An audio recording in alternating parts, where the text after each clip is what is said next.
When you finally decide to not deny yourself your creativity, your creative side, and your creative life, the shift in the level of self compassion and self love that comes to surface through this act is akin to the feeling of a spiritual process.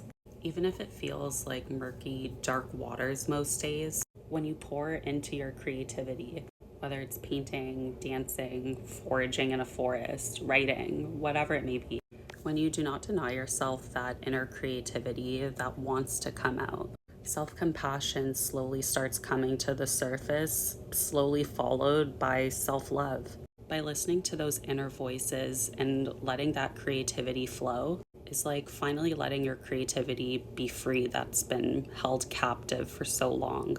We truly deny ourselves so much when we deny our creativity and what gives us those feelings of passion and joy and reignites that sparkle that we all have within us, no matter how deep and unreachable it may seem or feel. During this process of allowing myself to be creative again, to start painting again, to start writing again, it brought me back to life. And I'm sharing all of this because following through with my creativity is one of the biggest ways that I've actually been able to see myself and acknowledge my progress, and I guess the process too. But essentially, the progress I've made with my self compassion, because prior I really had none.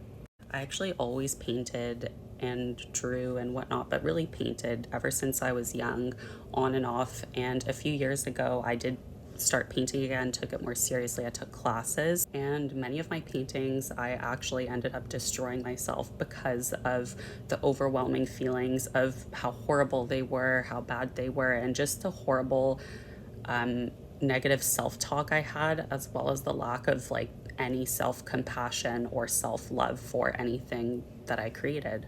And don't get me wrong, I had these impulses even over like, I think it's been about like a year that I've started painting and writing and whatever again. And these impulses were still there to destroy, rip up, and throw away everything I worked on. But this was different. I forced myself to walk away, leave it alone, come back to it again.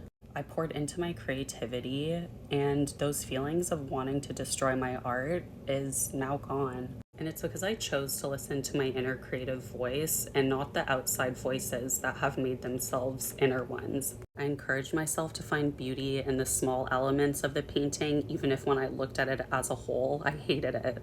But when I stand a bit further back and come back with fresh eyes, it's like those little bits of beauty aren't so little anymore.